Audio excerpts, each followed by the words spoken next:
কয়েকদিন যাবৎ যে নেতাজি নিয়ে বিতর্কিত মন্তব্য চলছে বিভিন্ন সোশ্যাল মিডিয়াত, তো যেহেতু এই বিষয়গুলো এতদিন সরকারের কাছে পৌঁছায়নি সঠিকভাবে, বা বাঙালি এবং রাজবংশের মধ্যে যে একটা বড় ধরনের ফাটল সৃষ্টি আবাদ হচ্ছে, সেটা সরকার পক্ষের তরফ থেকে, যেহেতু বর্তমান মুখ্যমন্ত্রী মাননীয় শুভেন্দু অধিকারী মহাশয় গতকালকে প্রশাসনিক হস্তক্ষেপের কথা উল্লেখ করছে, তো সেহেতু নয়া করিয়ে যাতে নেতাজি সুভাষচন্দ্র বসুক নিয়ে কোনো বিতর্ক কারণ না জড়ান, এই বিষয়গুলোর উপরে কোনো লাইক কমেন্ট যাতে কারণ না করেন, এটি আমি আহ্বান করম। তার সাথে একটা অনুরোধ করো, বিশেষ কিছু না জানিয়ে না শুনিয়ে কোনো ব্যক্তির মতামতের উপরে ভিত্তি করিয়ে কাউ সোশ্যাল মিডিয়ার ভারত স্বাধীনতার ইতিহাসের উপরে যদি কোনো ব্যক্তি ভুলভ্রান্তি হোক বা সঠিক হোক, যেহেতু ইতিহাসে প্রকাশ হয় নাই,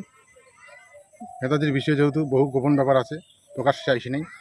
সেহেতু কোনো পাবলিকের পক্ষ থেকে যদি কাউ কোনো মন্তব্য করে, সেই মন্তব্যের উপরে কাউ বেশি দূর না আগান,